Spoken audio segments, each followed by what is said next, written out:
हरि ओम वषट्ते विष्णवास आकृणोमि तन्मे दुषस्व शिपिविष्टहव्यम् वर्धन्तु त्वा सुष्ठुतयो गिरो मे यूयं पात स्वस्तिभिः सदा नः तत्त्वेन यश्चिदचिदीश्वर तत्स्वभावभोगापवर्गतरूपाय गतिरुदारः सन्दर्शयन्निरमीतपुराणरत्नं तस्मै नमो मुनिवराय पराशराय रामानुजदयापात्रं ज्ञानवैराग्यभूषणं श्रीमद्वेङ्कटनाथार्यं वन्दे वेदान्तदेशिकम् लक्ष्मीनाथसमारम्भां नाथयामुनमध्यमाम् अस्मदाचार्यपर्यन्तां वन्दे गुरुपरम्पराम् यो नित्यमच्युतपदाम्बुजयुग्मरुग्मव्यामोहतस्तदितराणि तृणाय मेने अस्मद्गुरोर्भगवतोऽस्य दयैकसिन्धोः रामानुजस्य चरणौ शरणं प्रपद्ये श्रीमते रामानुजाय नमः। वेदान्तदेशिकयतीन्द्रकटाक्षलब्धत्रय्यन्तसारमनवद्यगुणं दुहाग्र्यं नारायणाद्ययति भूर्यकृपाभिषिक्तं श्रीरङ्गनाथयतिशेखरमाश्रयामः। श्रीमते श्रीवंशरकोपश्रीरङ्गनाथ यतीन्द्र महादेशिकाय नमः। अस्मद्गुरुभ्यो नमः। अस्मत्परमगुरुभ्यो नमः। अस्मत् सर्वगुरुभ्यो नमः। बोलिए श्री वेणी माधव भगवान की। श्री कृष्ण गोविंद हरे मुरारे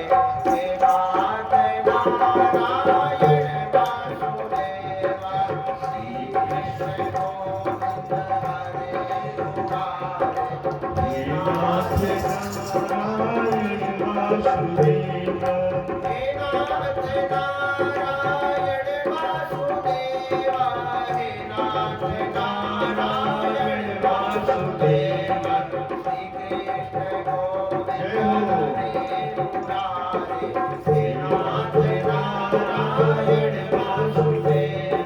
श्री कृष्ण गोविंद हरे मुरारे हे नाथ नारायण वासुदेव।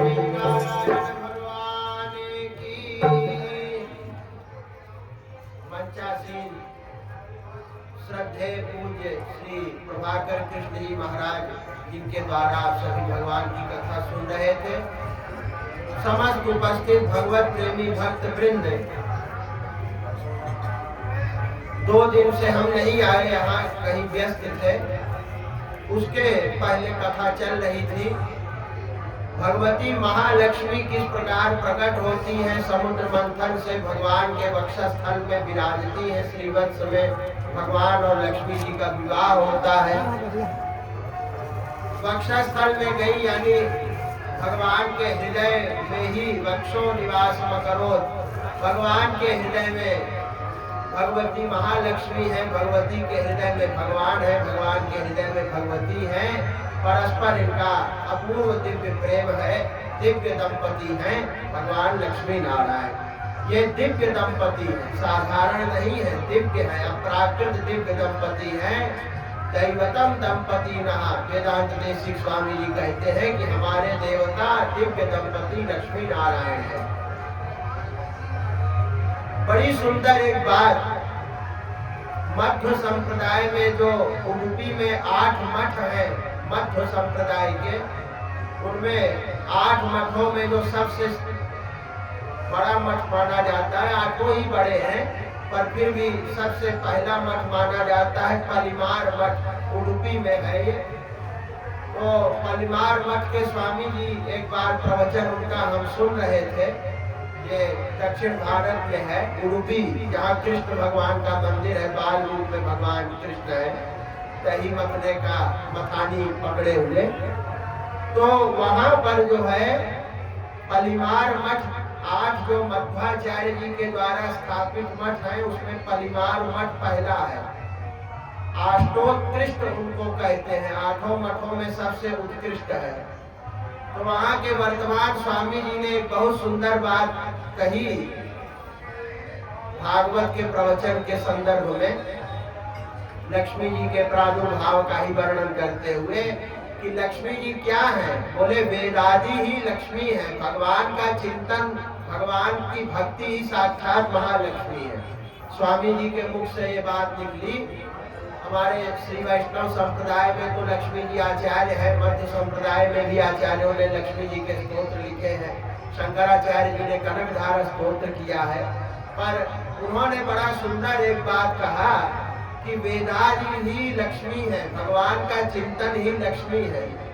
और हमारे श्री वैष्णव संप्रदाय में प्रथम आचार्य वैष्णव संप्रदाय की महालक्ष्मी ही है।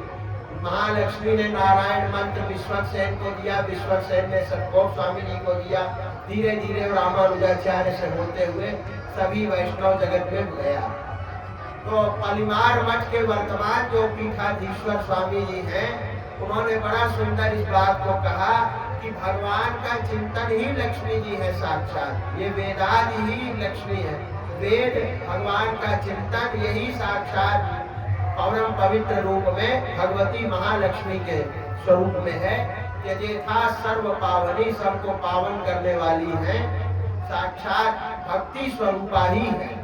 इसलिए राधा है, रुक्मिणी है, सीता है, महालक्ष्मी है, ये जो श्री जी हैं, ये साक्षात भगवान की भक्ति ही शरीर धारण करके इनके रूप में है। इसीलिए फोटो इत्यादि में भी देखते हैं कि लक्ष्मी जी सदा भगवान का चरण ही दबाती है। सबसे बड़ी भक्त तो वही है भगवान की, प्रथम आचार्य तो वही है वैष्णव संप्रदाय की।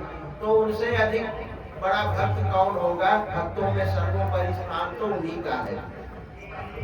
तो लक्ष्मी जी के अवतार का चिंतन हम लोग कर रहे थे।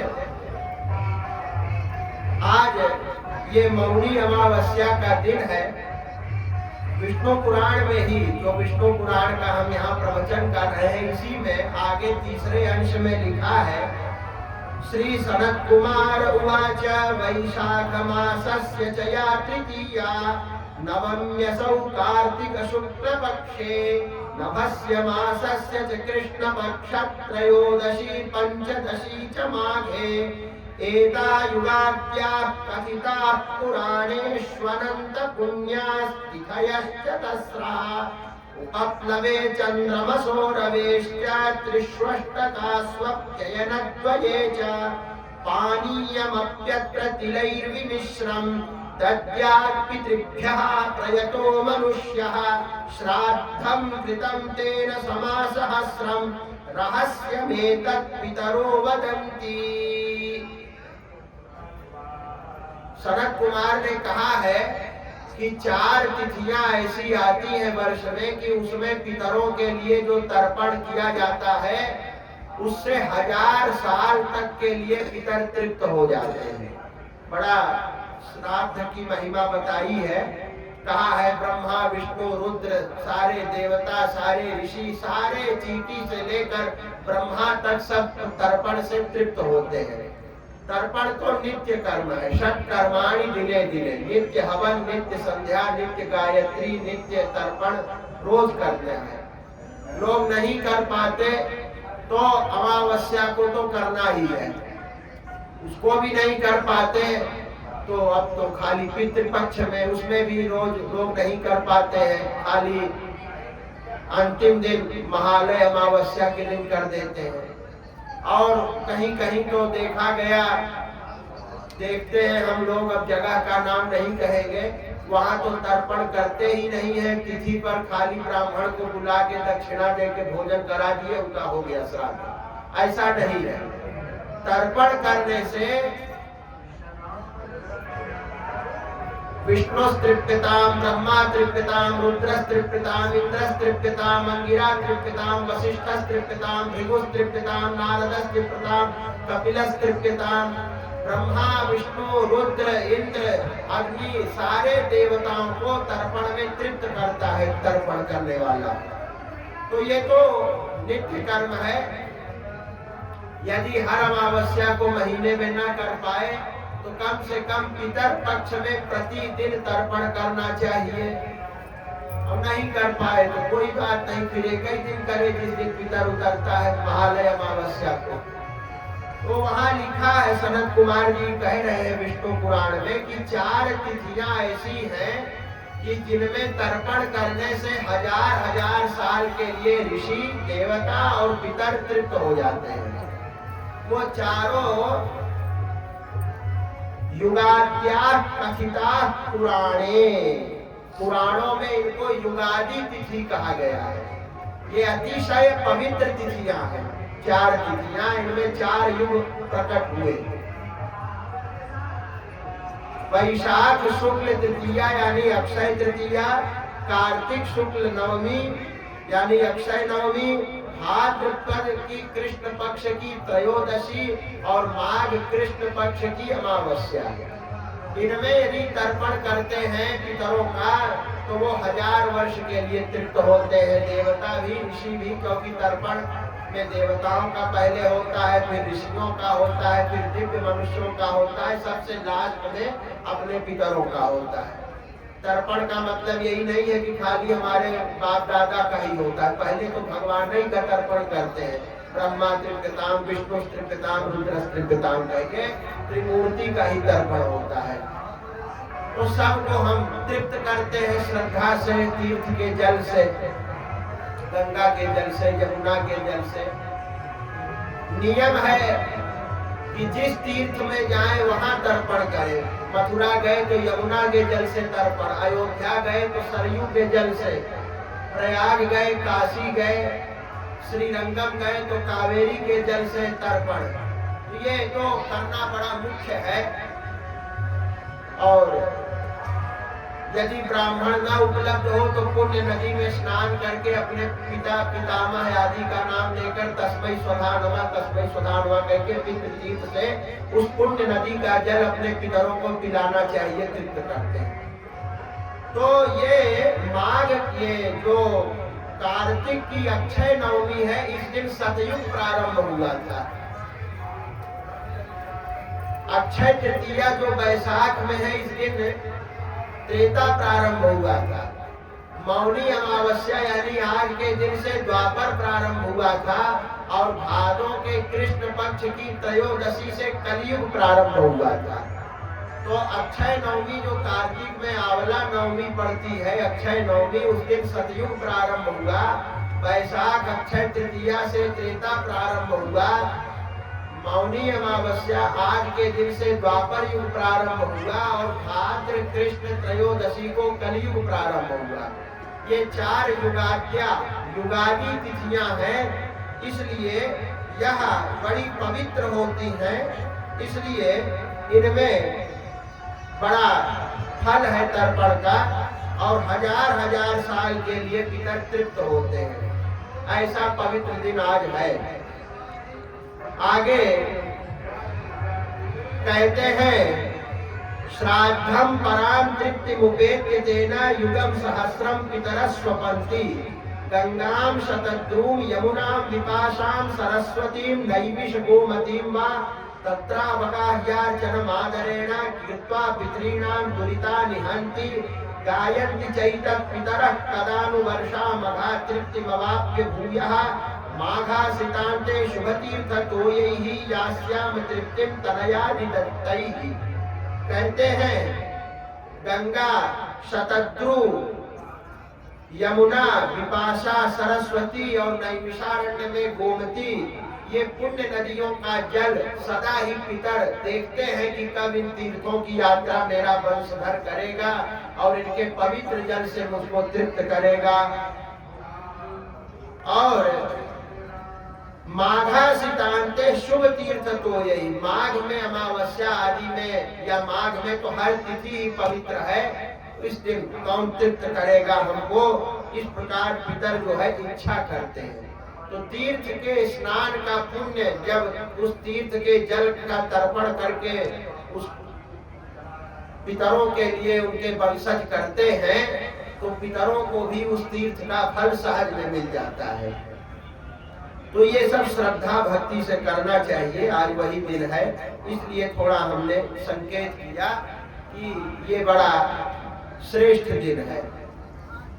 अब कहते हैं वही लक्ष्मी जी जब समुद्र मंथन से प्रकट हुई और वही श्री पराशर उवाच भृगोख्यात्यां समुत्पन्ना लक्ष्मीर्विष्णु परिग्रहः तथा धात्रिविधातारौ ख्यात्यां जातौ सुतौ भृगोः। कहते हैं भृगु जी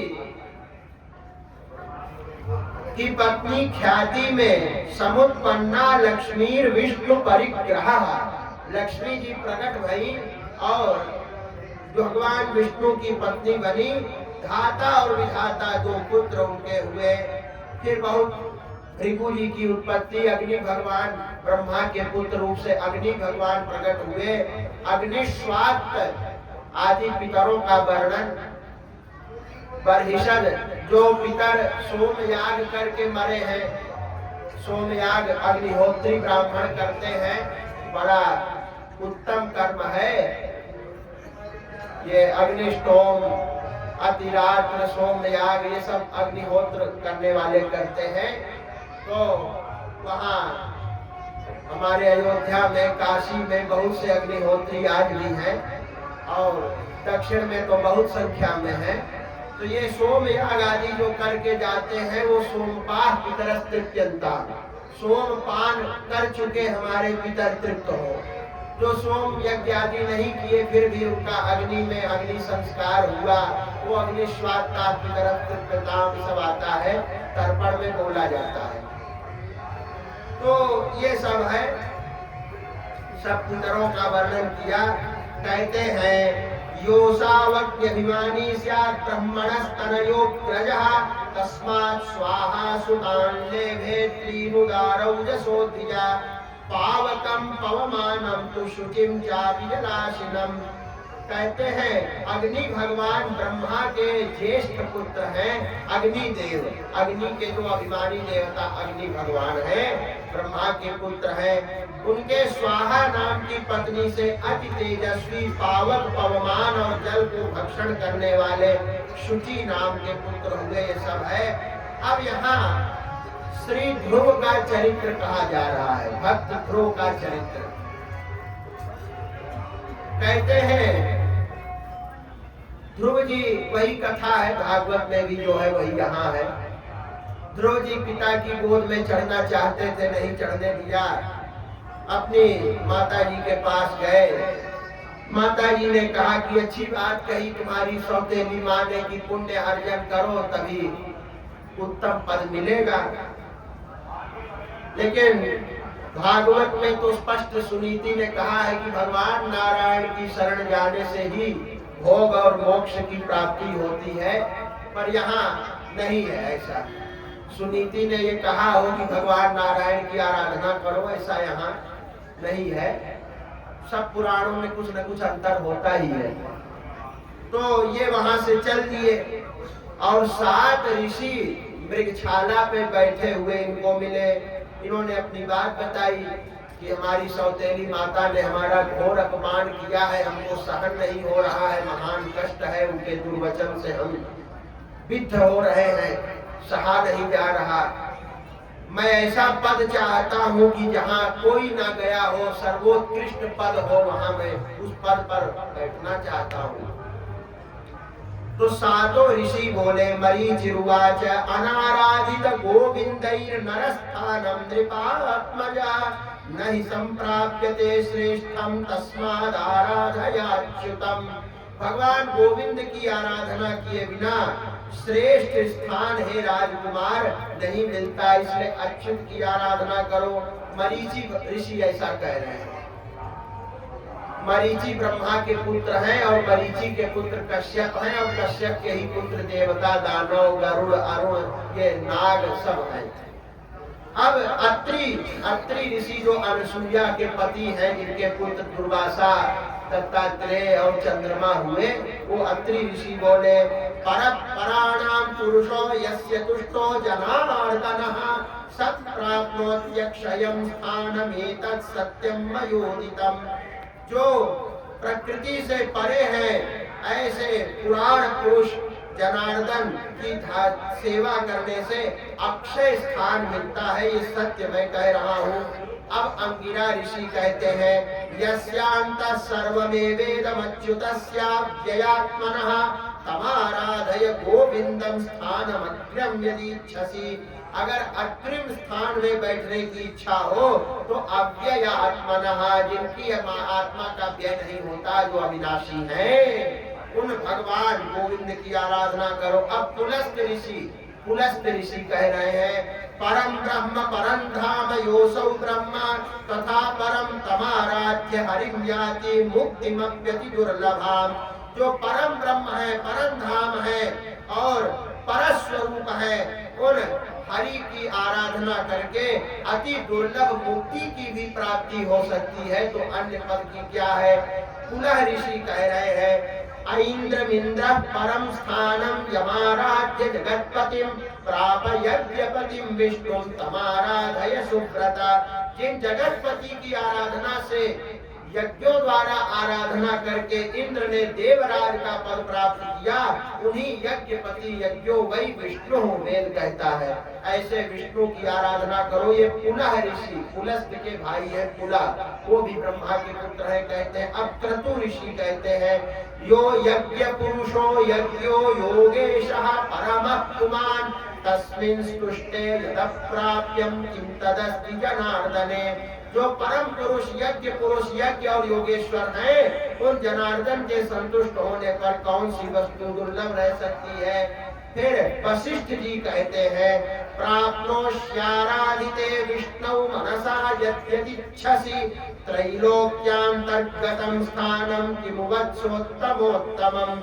भगवान विष्णु की प्राप्नोष्याराधिते विष्णु, प्राप्नोषि आराधिते विष्णु, विष्णु भगवान की आराधना कर लेने पर मन से जो इच्छा करोगे त्रिलोकी में जिस दुर्लभ स्थान की, उस उत्तमोत्तम स्थान को प्राप्त करोगे। ये वशिष्ठ जी कहे।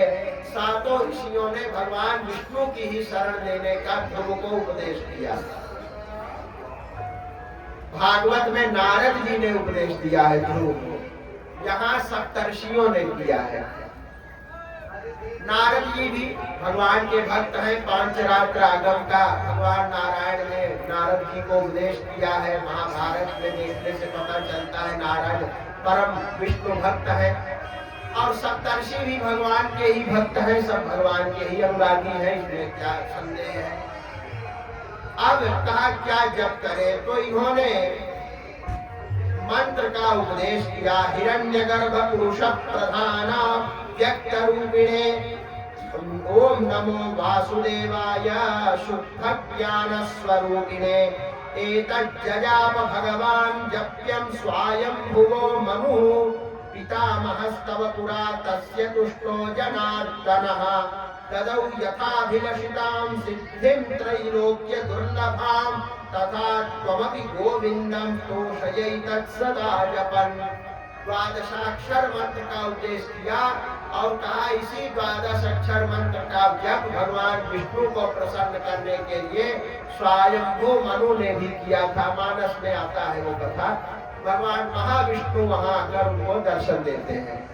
तो फिर उनसे पूछा भी है कि किस रूप में दर्शन दूं। बोले मैं राम के रूप में, बाल रूप में, श्री राम रूप में चाहता हूँ।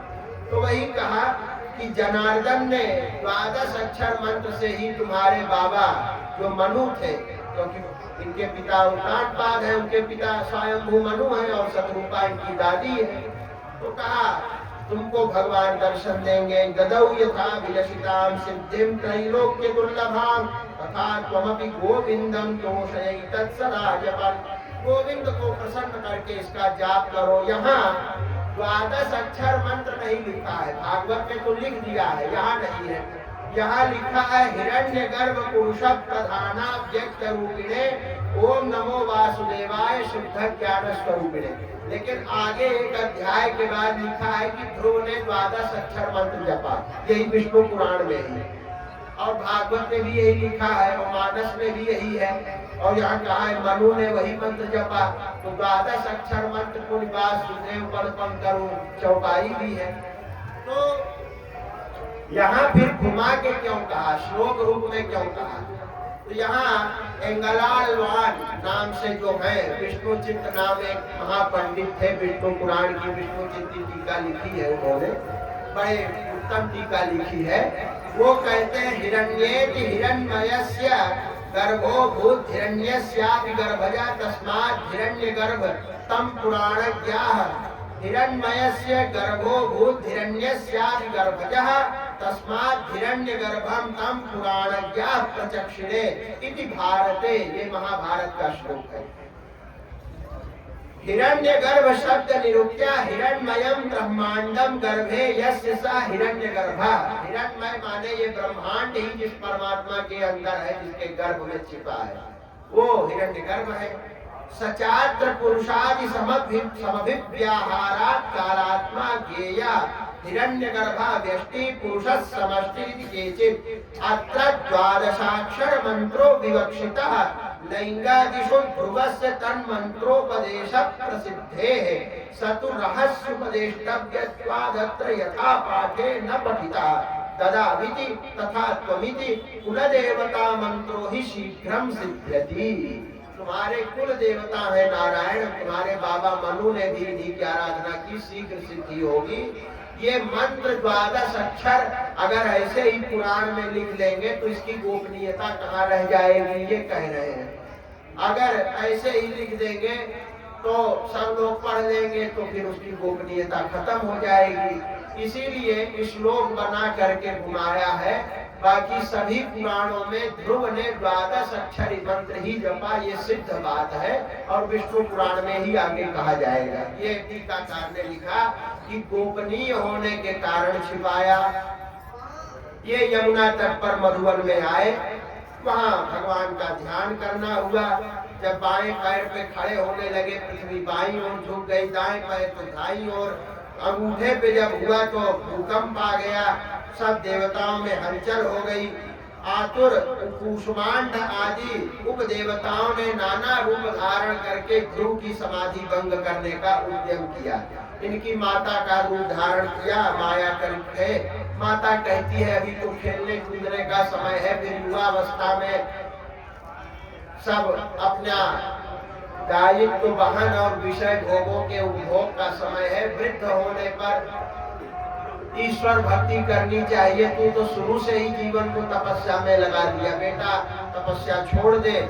लेकिन ध्रुव जी ताम प्रलापवती मेवं बाष्पाकुल विलोचनां समाहित मना विष्णु पश्यन्नपि न दृष्टवान। माता कहती रह गई पर इन्होंने देखा नहीं। माता नहीं थी, माया थी देवताओं की। फिर क्या देखते हैं, राक्षस अस्त्र शस्त्र निकाले, किसी का मगरमच्छ का मुख है, किसी का ऊंट का मुख है। ऐसे भयंकर राक्षस इनको मारने आने लगे, लेकिन ये कुछ नहीं देख रहा है।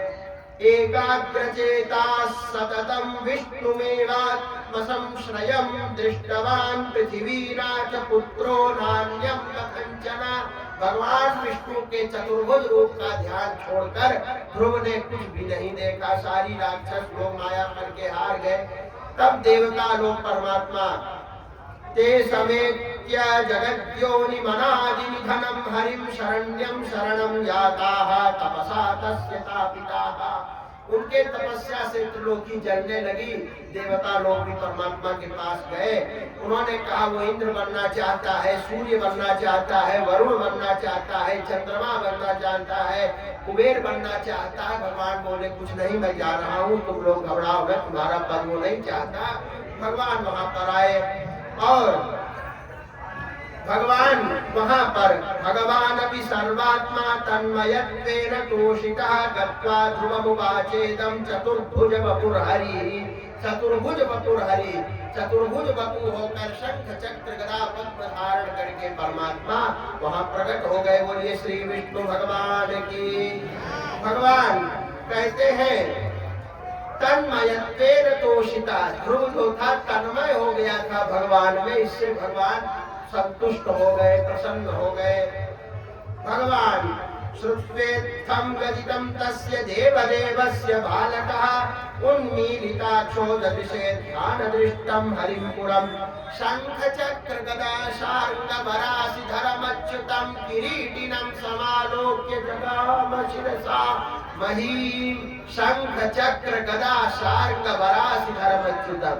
शंख चक्र गदा सारंग धनुष तो मानस में आता है ना, हृदय भगत यदि सारंग पानी, तो सारंग धनुष लिए है, सार्ग उसका नाम है पर सारंग बोल देते हैं। तो शंख चक्र गदा सारंग धनुष और नंदक तलवार को धारण करके किरीटिनम ऊंचा मुकुट पहने हुए जैसे तिरुपति भगवान धारण करते हैं, वो किरीट धारण किए परमात्मा को देखकर जगाम शिरसा महीम पृथ्वी पर लेट करके सिर रख के प्रणाम किया। रोमांचितांग सहसा सात्वसम परमंगतः स्तवाय देवदेवस्य सचक्रे मानसं धुवः किं वदामि स्तुतावस्य केनोक्तेनास्य संस्तुतिः इत्यागुणमतिर्देवं तमेव शरणं ययौ। कहते हैं भगवान को देख के अत्यंत प्रेम में विह्वल है। भागवत में इसका बहुत वर्णन है। मैं भागवत हमारी हुई थी, मैंने बताया था कि भगवान को नेत्रों से पी जाएंगे, आलिंगन कर लेंगे, सब भाव वहाँ है। ध्रुव जी कहते हैं मुझे तो यही आप दीजिए कि मैं आपकी स्तुति कर पाऊं, क्योंकि मुझे कुछ भी ज्ञान नहीं है, मैं तो छोटा बच्चा हूँ, कोई वेद शास्त्र मैंने नहीं पढ़ा। तो भगवान उस समय शंख प्रांतेन गोविंद स्तंभपर्श कृतांजलिम तंपस्पर्श कृतांजलिम उत्तान पादतनयम द्विजवर्य जगत्पति। शंख के प्रांत से यानी प्रकृष्ट अंत, शंख के अंतिम भाग से, क्योंकि भगवान का शंख साक्षात वेद है और शंख का अंतिम हिस्सा जो है वो वेदांत का प्रतीक है। जैसे ही उसको छुआया ध्रुव को वेदांत का ज्ञान हो गया। वेदांत सबसे बड़ा है, 6 दर्शन है, सांख्य दर्शन, योग दर्शन, मीमांसा दर्शन, न्याय दर्शन, वैशेषिक दर्शन और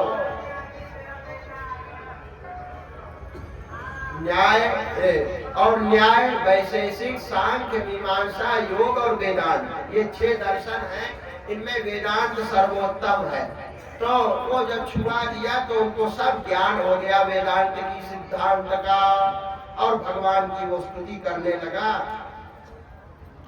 तम ब्रह्म भूतमात्मानमशेष जगतः पतिं प्रपद्ये शरणं शुद्धं त्वद्रूपं परमेश्वर। बृहद् ब्रह्मत्वात् ब्रह्मणत्वात् यद्रूपं ब्रह्म संगितं तस्मै नमस्ते सर्वात्मनि योगि चिन्त्याभिकारिणे। सहस्रशीर्षा पुरुषा सहस्राक्ष सहस्रपाद सर्वव्यापी भुवस्पर्शादत्यतिष्ठत् दशांगुलम्। इस प्रकार भगवान की बड़ी लंबी स्तुति किया। भगवान ने कहा मांग लो, जो तुमको चाहिए मांग लो। ध्रुव जी कहते हैं हे भगवान, ध्रुव जी से भगवान कहते हैं तपसस्तत्फलं प्राप्तं यद् दृष्टोऽहं त्वया ध्रुव मद्दर्शनं हि विफलं राजपुत्र न जायते वरं वरे तस्मात् त्वं यथाभिमतमात्मनः सर्वं सम्पद्यते पुंसां मयि दृष्टिपथं गते। मेरा दर्शन ही सारी तपस्या का फल है, वह तो तुम्हें मिल ही गया, मेरी ही प्राप्ति हो गई, अब पाना बाकी क्या रहा। फिर भी जो अभिमत हो मांग लो। ध्रुव जी भी बड़ी सुंदर बात कहते हैं, भगवान किं वा सर्व जगत सृष्टः प्रसन्ने त्वयि दुर्लभम त्वत्प्रसाद फलम भुंक्ते त्रैलोक्यम मघवानपि। हे भगवान, आपके प्रसन्न होने पे और क्या चाहिए। आपको ही तो प्रसन्न करके देवराज इंद्र त्रिलोकी के राजा बने। बोलिए श्री लक्ष्मी नारायण भगवान की। आपको प्रसन्न करके ही देवराज इंद्र त्रिलोकी पर शासन कर रहे हैं, इंद्र भी त्रिलोकी पर शासन कर रहे हैं आपके कृपा कटाक्ष से, क्योंकि आप सर्व जगत सृष्टा अखिल कोटि अखिलांड कोटि ब्रह्मांड नायक अनंत कोटि ब्रह्मांड नायक है और आपको ही प्रसन्न करके इंद्र त्रिलोक का राज्य कर रहे हैं। भगवान ने कहा ठीक है, तुमने पूर्व जन्म में भी मुझे संतुष्ट किया था। त्वमासीर ब्राह्मणः पूर्वं मयि एकाग्रमति सदा माता पित्रोश्च शुश्रूषुः निज धर्मानुपालकः। पूर्व जन्म में तुम क्षत्रिय नहीं ब्राह्मण थे और उस समय माता पिता के बड़े भक्त थे और मय्ये एकाग्रमति सदा, मुझ में एकाग्र भक्ति रखने वाले थे। पर एक राजकुमार से तुम्हारी मित्रता हो गई और तुमने सोचा कि मैं भी राजकुमार होता तो क्या बात रहती, मैं तो ब्राह्मण पुत्र ही रह गया, ये भाव आ गया। इसीलिए तुम्हारी उस तपस्या से प्रसन्न होकर मनु का पौत्र बनाकर चक्रवर्ती का पुत्र बना दिया हूँ इस जन्म में, क्योंकि तुम राजपुत्र होना चाहते थे, इसलिए इस बार मैंने तुमको राजकुल में जन्म दे दिया। वो जैसी इच्छा थी वैसे मिला। स्वयंभो मनु के कुल में और किसी को स्थान मिलना अति दुर्लभ है। उत्तानपाद के पुत्र रूप से तुमने जन्म प्राप्त किया। मामाराध्य नरो मुक्ति मवाप्नोत्यविलंबिताम् मय्यर्पित मना बाल किमु स्वर्गाधिकं फलम्। मुझको प्रसन्न करने पर तो मुक्ति मिल जाती है, मोक्ष मेरा नाम ही मुकुंद है, मुक्ति ददाति मुकुंदा। तो ये स्वर्ग आदि फल किस गिनती में है, मुझे प्रसन्न करके तो ब्रह्मानंद को देने वाला नित्य कैंकर मेरा परम पद वैकुंठ ही दे देता हूँ। तो स्वर्ग आदि किमुस मय्यर्पित मना बाला किमु स्वर्गादिकं पदम, मुझ में अर्पित मन वाले हैं बालक, स्वर्ग आदि फल किस गिनती में है। माम आराध्य नरो मुक्तिम अवाप्नोत्यविलंबिताम्, अविलंब ही मुझको आराधना करके मुक्ति को प्राप्त हो जाते हैं। त्रैलोक्यादधिके स्थाने सर्वताराग्रहाश्रयः भविष्यति न संदेहो मत्प्रसादात् भवान् ध्रुवा। सूर्यात् सोमात् तथा भौमात् सोमपुत्रात् बृहस्पतेः सितार्कतनयादीनां सर्वर्क्षाणां तथा ध्रुवा। सप्तर्षीणाम् अशेषाणां ये च वैमानिकासुराः सर्वेषाम् उपरि स्थानं तव दत्तं मया ध्रुवा। कहते हैं नवग्रहों से सप्तर्षियों से भी ऊपर जो है तुम ध्रुव लोक तुमको देता हूँ।